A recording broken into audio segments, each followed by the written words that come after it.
Dr. Shabir, welcome to Let the Quran Speak. My pleasure to be on. We're looking at some hadith within the authentic hadith collections that seem a little bit problematic from an Islamic worldview, Dr. Shabir.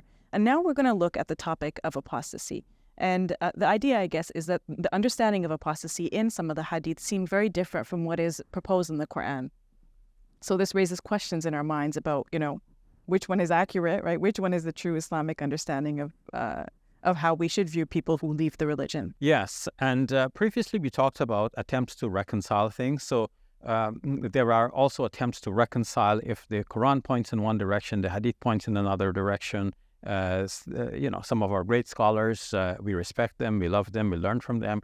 They have tried to show how the two can be reconciled.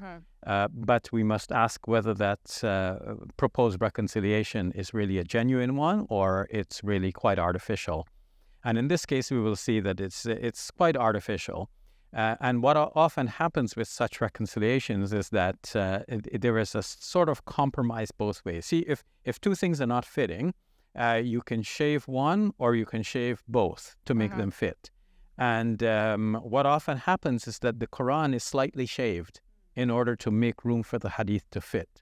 So if we read the Quran alone, you would not get the impression that apostates should be harmed in this life by any government polity, whether the Prophet Muhammad, peace be upon him, or anyone else. As for the Prophet, peace be upon him himself, the Quran tells him, وَذَكِّرْ إِنَّمَا أَنْتَ مُذَكِّرْ. You should remind people, for you are only a one to remind.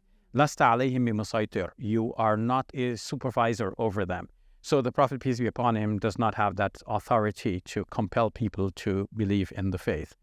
The Quran makes even a general statement about this, La ikraha fid din, in the second chapter of the Quran, the 256th verse. Now, this is a very broad and emphatic statement. In Arabic, when we say something like La ikraha, and we end with the A vowel in that statement, that's a kind of absolute negation. It's almost the same as when we say La ilaha.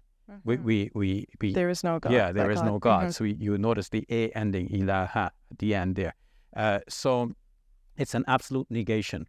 So when the Quran... So no compulsion. Yeah, no compulsion. Absolutely no compulsion in religion. Something that is lost in the English translation, of course. It goes without saying that you translate from one language to another, you're going to lose something. And this is something that is lost here in the translation, unless we include the word absolutely. Absolutely, there's no compulsion in religion. So if you are then to take hadiths which seem to indicate that if somebody changes their religion, that person should be killed, then you would have to shave off some of the Quran here to make room for that. And indeed, we see in the commentaries on the Quran, like that of Imam al-Qurtubi, for example, that when they deal with the Quranic verses that show that there is no compulsion, they are actually making room. In their commentaries, they would say, yes, the verse says that, but of course there is an exception for this and that and the other, and yes, if a person changes his religion. So they go back to where the Hadith left us. So now, what are the Hadiths in this regard that they're trying to reconcile? There is a Hadith which is widely reported, and it's found in the most authentic collections. Graded authentic, that is, from the point of view of the chain of narrators. Like we know the people who said this, one who told the other, who told the other, who told the other. And we trust those people. They were good, accurate people with good memories and so on. So we trust that what they said is true. But of course, that hardly takes into consideration the human factor and how memories change and so on. Things which are continually studied to this day. Nonetheless, once the Hadith has been graded to be authentic in a past generation, the later scholars tend to basically continue with that verdict, and they keep the Hadith and present them to the populace as though this is something that all Muslims need to believe in and accept. So the Hadith in question basically says that if anyone changes his religion and abandons the community, kill him. So it's a simple, direct order. Another hadith says that only 3 persons, could be killed, and one of the 3 is the one who has committed apostasy. So you have not just one hadith, but a few that deal with this, that clearly indicate that the apostate should be killed. So we have here a choice as Muslims. On the one hand, the Quran says that there is no compulsion in religion, and on the other hand, you have the hadiths which say that the apostate should be killed. So how do you think these hadith came about? If you believe that they're fabricated, right? That they're maybe put in after the fact.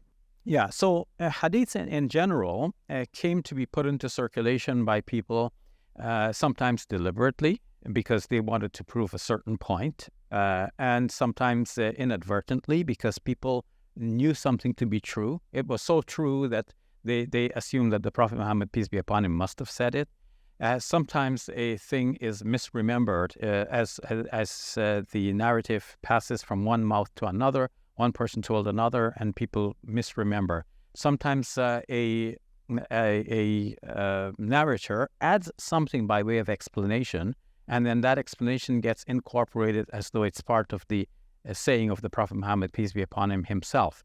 So it could be any one or all of these reasons, a combination of these and more.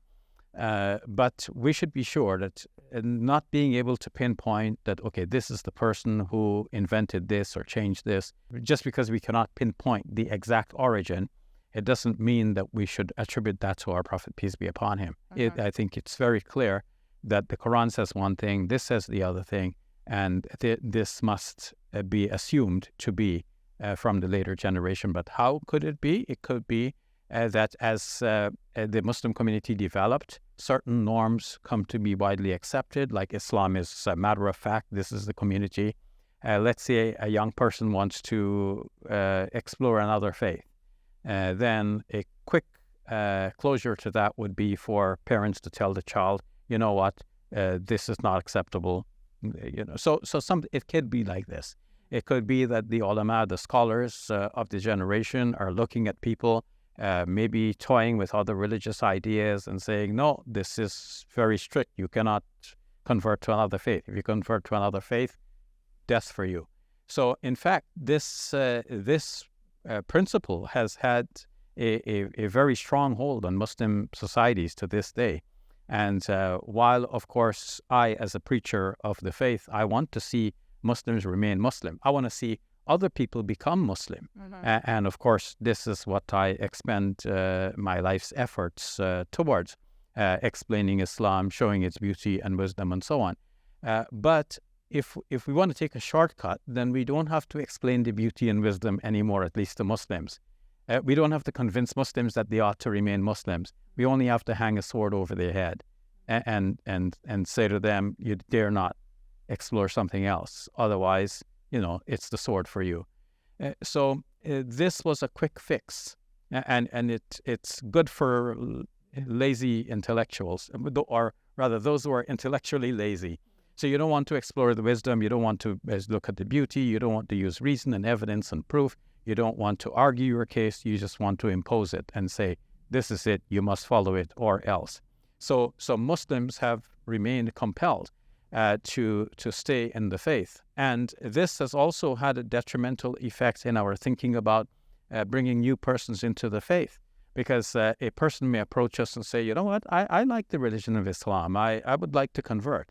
And then we're thinking, well, wait a minute, does this person know enough about Islam yet? Yeah, and then we think they have to be very serious to be able to become a Muslim. That's right. Whereas that wasn't the case in the time of the Prophet, right? People just came into Islam in droves, right? Yes. They didn't necessarily even understand the whole message, right? Yes, and I'm wondering if we're thinking the same thing about why we want to make sure that they're serious before. Go ahead.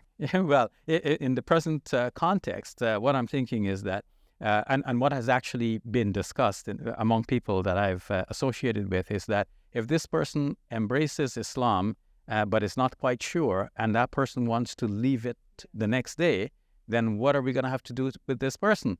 Okay, of course, in most cases, we don't have the legal authority to put a person to death. And even in Muslim states today, it hardly is practiced. Yes. But it's more like the person gets shunned, right? The person is fearful for themselves, right? Because they don't know what could happen. Some random person could come and attack them at any time. And even we theoretically, like, how are we going to regard this person the next day? Like, we were friendly towards this person, Are we going to think the next day, okay, the person left Islam now? In our own minds, we think this is a person condemned deserves person. death, Yes. but we don't have the authority to kill this person. So it is essential that we change our thinking. And to change our thinking, it is necessary that we look back at these narratives and how they have had such an impact in formulating the thoughts of Muslims and the shaping of Muslim civilization over time. So from the Quran, no compulsion in religion. That is our principle. The apostate should not be killed. Thank you for that, Dr. Shabir. You're welcome.